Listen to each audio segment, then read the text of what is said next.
Hey guys, welcome to my channel again. Today's going to be a slightly different video and it's going to basically be on how to make a carrot cake. So I'm using a recipe from the BBC website and you can adjust it to your own needs, and I'll leave the recipe in the description below, so check it out. So first of all, you will need 175 grams of light muscovado sugar. And bear in mind, I will be using a bigger square tin today, so I'm going to be using slightly more ingredients than I've told you. So if you're using a smaller tin like this one, then I'd recommend sticking to the original BBC recipe. But if you're using a slightly bigger square tin like this, I'd say use 225 grams of all the things that I've said 175 grams for in this video. So just adjust it to your own needs and according to the size of your cake pan. So 175 grams of light muscovado sugar, 175 milliliters of sunflower oil, and I've yet to measure this, 3 eggs. I've got 3 super cute eggs here, 140 grams of grated carrot, and I've already grated that in here, so it saves the workload and everything else. And also 1 grated orange zest, so that's in here too.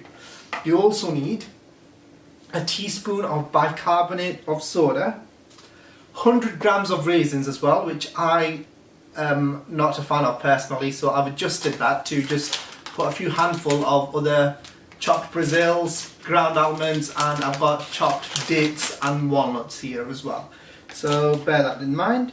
You will also need 175 grams of self-raising flour, 1 teaspoon of bicarbonate of soda, if I haven't mentioned that already, 1 teaspoon of ground cinnamon, and some nutmeg as well, a teaspoon of nutmeg, but I don't have that, so I'm not going to be using it in this video. So the first thing you do is you heat your oven to 180 degrees, if it's a fan 160 degrees Celsius, and if it's a gas you do it on gas mark 4. I've done that already, and the oven's ready for when everything's done here. You will now need to oil and line your cake tin, and I will just do that now. So I usually use my hands for everything like this. I don't use posh pastry brushes or anything like that, because I feel you don't really need them, and if you're really passionate about baking, you know, using as minimal of equipment as you can will actually help you in the long run, because you will get a feel for what you're doing with the batter, and you'll sense when it's right and when it's wrong if you use your hands rather than fancy equipment like pastry brushes, etc. So I've just got some greaseproof paper here, and now I'm going to be oiling my tin. Just be careful with the amount of oil you pour in, because if it's a big sort of nozzle at the top, then a lot can come out, so just be wary of that. I'm just using my 4 fingers here and just rubbing them against the corners of the cake pan and on the base of the cake tin too.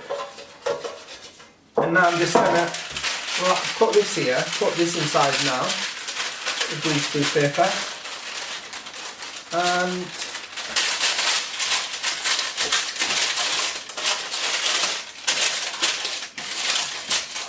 just make sure you cover every corner if you've got slightly more greaseproof paper than the cake tin. Just remember to just line it in each corner and as far as you can in the cake tin, so it doesn't, you know, come out again. And of course, putting the oil at the base of the cake tin also helps the paper on top, the greaseproof paper, to stick, so it doesn't really slide off. Now I'm also going to put a bit of oil on top of the greaseproof paper here. Ooh, I put a touch more than I wanted. I'm just going to pour that back in here. And again, I'm going to just use my fingers and hands to oil rather the greaseproof paper inside the cake tin now.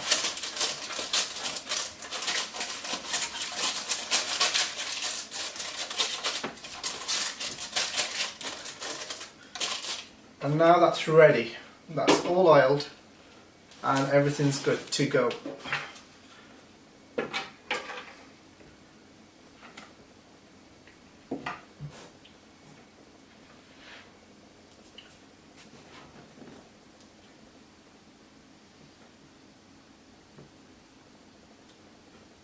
So now I'm just going to measure 190 grams, which is a bit more, according to the recipe. 190 grams of light muscovado sugar in my scale. Let's see now. Okay. And I'm using an old school scale here, so, you know, nothing fancy again.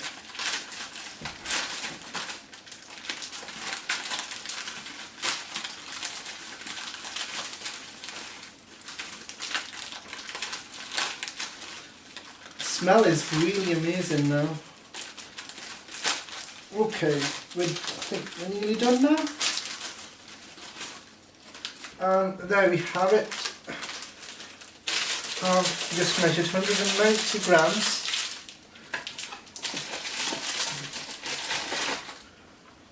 I'm just going to add this to the mixing bowl now.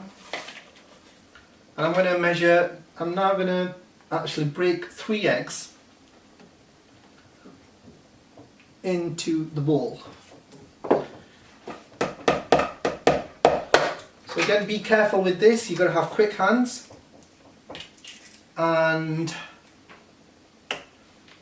just make sure if there's any eggshells, just use a spoon to take them out slowly.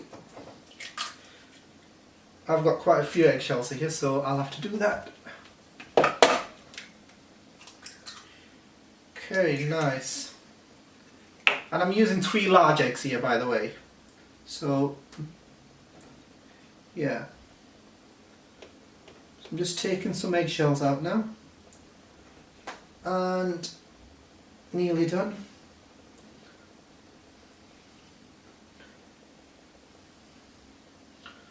Okay.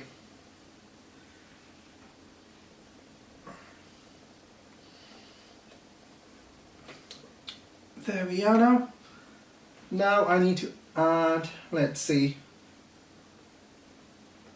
I need to stir in the grated carrots, the raisins and the orange rind. So I'm not using raisins, so I'm going to put some nuts in instead. And the carrots and the orange rind is in the bowl already, so that's not going to be an issue either. So now I'm just adding walnuts and chopped dates. So I've got a family with a pretty light tooth on sugar, so I have to vary the amount of sugar and sweet things like dates I put in. So yeah, so I just do that with each of the recipes, but for you guys I'm just going to let you know all the changes I've done and anything else. So now I've just added some chopped Brazil nuts rather. Now I'm adding a bit of ground almonds. You can just basically add what you really want, really. Anything you can snack on and is a type of nut, you can just add to it and just, you know,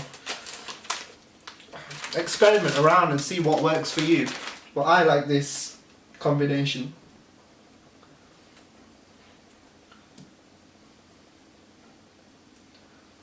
So now I have to use 225 grams of self-raising flour. Just going to measure that out again. And come on, perfect, just right this was. So I'm using 225, and it does tell you to sift it, so I'm going to quickly run and get a sieve.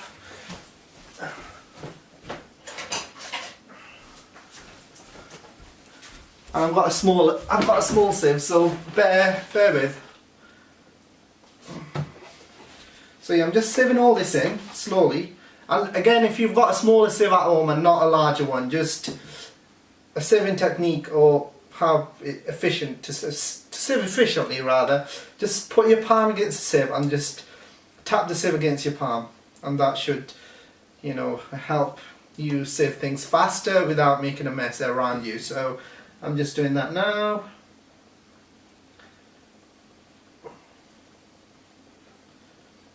And sieving also helps the cake itself to rise. That's another aspect of why you should actually sieve compared to not sieving. It basically, yeah, it helps the texture of the cake too.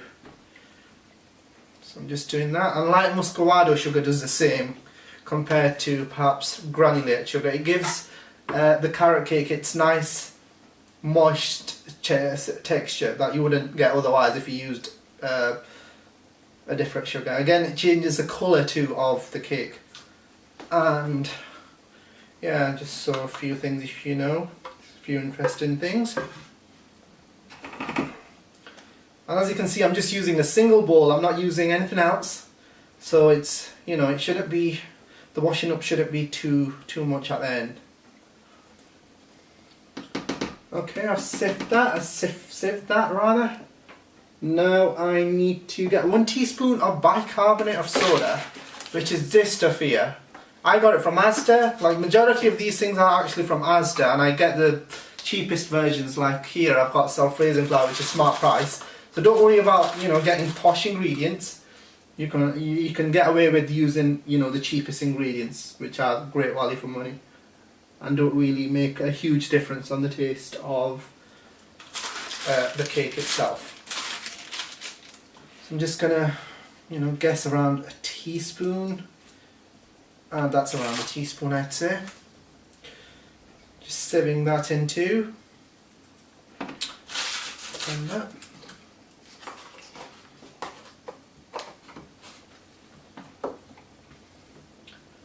Now I'm going to add my ground cinnamon powder here. Again, we need 1 teaspoon of this, and just estimate it according, you know, I can roughly guess how much a teaspoon is by sprinkling it in, and you'll get the gist of it too.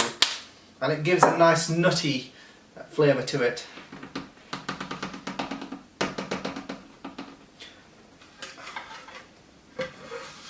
I will now also add 275, in my case, and you know, 225 millilitres of sunflower oil, and these actually just measure to 225 millilitres, these glasses, so that helps. Otherwise, just of course use a measuring beaker. So I've done that now. And again, putting sunflower oil in gives the cake its super duper moist texture. If you're making a plain cake or anything like that, you usually use, if you're making a Victoria sponge for example, you usually use butter or margarine, and that gives a different texture to oil. You get a bit more of a rougher texture compared to using sunflower oil. So now I've added 225 millilitres of sunflower oil and or vegetable oil, and now I'm just going to mix everything in here. So it's a 1 bowl recipe, if you like. And now yeah, and that's it. And after I've mixed it properly, it needs to be put in the cake tin, and everything needs to go in the oven, and then we'll be ready to munch on it. So the texture here in my bowl, I'm not sure if you can see properly. It's quite runny, so don't panic. This is how it's meant to be. So it's this cake batter, I call it, or it is called rather. It should be runny, and you'll be able to see all the things you put in. Like, I can see the carrots, I can see the nuts, and everything else that's got texture, rather. So I'm just going to quickly mix it, and I'm using a thick tablespoon. Usually you get thinner tablespoons, and I've got like a thicker one, or you can use a wooden spoon too. Or if you can also use a electric whisk, of course. But I like doing everything manually. I love the sort of workout it gives, and the whole, yeah. And if you are using a tablespoon, remember to use your fingers to wipe it across, and then just, you know, because sometimes clumps of flour can get stuck to the spoon. So just make sure you're using everything and you're being really efficient with your ingredients and your equipment. And now, oh, it smells amazing. I can taste it, I can smell the orange rind. And if you want to be cheeky at this stage, you can taste the batter too. And, you know, don't have huge amounts, just you can, but you still get a beautiful carroty flavour. So now that I've mixed everything, here we are, if you can see on the camera now. I'm just going to add it to my large square tin.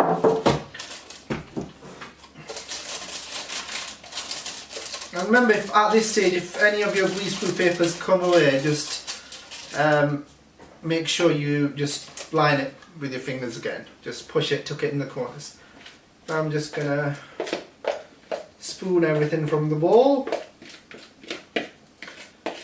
I'm just going to clean the bowl with the spoon now, not leave any batter in any corner or curve of the bowl. And then we'll be ready to put it in the oven. And because it's such a runny cake, it takes quite a while in the oven to actually cook. It takes about 40 to 45 minutes, so yeah, so it'll be done very soon, and I'll have a picture ready for you to see too.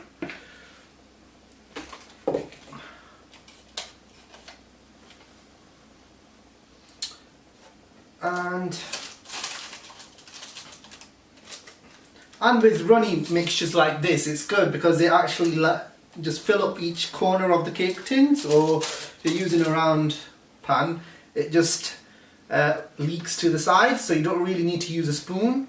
But if you're using thicker batters, like for the Victoria sponge sandwich, then you gotta, you know, just use a spoon to put the batter in each corner. But now that we're done, it is ready to go in the oven. So what we need to do now, so we've got it, we can put it in the oven, which is already preheated at gas mark 4. If you're using a different oven, remember it's 160 degrees fan or 180 degrees. And just put it in the oven, top shelf, 40 to 45 minutes.